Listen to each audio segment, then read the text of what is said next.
நேற்று தவேகாவில் இணைந்த இந்திய கம்யூனிஸ்ட் மூத்த தலைவர் சி மகேந்திரன் கட்சியின் ஒழுங்கு நடவடிக்கைக்கு ஆளானார் என இந்திய கம்யூனிஸ்ட் கட்சி மாநில செயலாளர் வீரபாண்டியன் அறிக்கை வெளியிட்டுள்ளார். இதுகுறித்த கூடுதல் விவரங்களை எமது செய்தியாளர் ரகுபதி வழங்க கேட்கலாம். வணக்கம் ரகுபதி, இது குறித்த கூடுதல் விவரங்கள். வணக்கம். இந்திய கம்யூனிஸ்ட் கட்சியின் மூத்த தலைவராக இருந்த சி மகேந்திரன் நேற்று தமிழக வெற்றி கழகத்தில் இணைந்து கொண்டார். இந்த நிலையில் இந்திய கம்யூனிஸ்ட் கட்சியின் அவருடைய நிலை குறித்து தற்பொழுது அறிக்கையானது விடப்பட்டிருக்கிறது. இந்த அறிக்கையில் இந்திய கம்யூனிஸ்ட் கட்சியில் மூத்த உறுப்பினராக இருந்து வந்த மகேந்திரன் கட்சி அமைப்புகளில் பல்வேறு நிலைகளில் பொறுப்பு வகித்தார். சமீப காலமாக கட்சியின் அமைப்பு விதிகளுக்கு விரோதமாகவும் கட்சியின் கோட்பாட்டு நெறிமுறைகளுக்கு எதிராகவும் செயல்பட்டதால் கட்சியின் ஒழுங்கு நடவடிக்கைக்கு உள்ளாக்கப்பட்டார். குறிப்பாக கட்சியின் ஆரம்பகால தலைவர்களால் உருவாக்கப்பட்ட இன்று தமிழ்நாட்டில் மிகச்சிறந்த மதிப்புமிக்க பதிப்பாக வளர்ந்து வந்த நிறுவனத்தை குறுக்கு வழியில் சிலர் கையகப்படுத்துவதாக மோசடியான ஆவணங்களை தயார் செய்திருந்தனர்.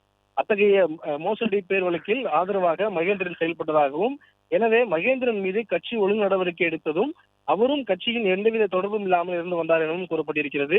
மகேந்திரன் தமது தவறுகளை கலைத்துக் கொண்டு கட்சியுடன் தன்னை பொருத்திக் கொள்ள கட்சி கொடுத்த வாய்ப்பையும் பயன்படுத்திக் கொள்ளாமல் தற்போது அவர் இருந்ததாகவும் கூறப்படுகிறது.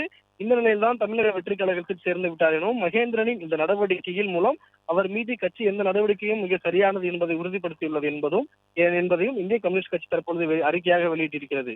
பிளே ஸ்டோர் மற்றும் ஆப் ஸ்டோரில் இருந்து பாலிமர் செயலியை QR கோடு மூலம் பதிவிறக்கம் செய்யுங்கள். செய்திகளை உடனுக்குடன் பெறுங்கள்.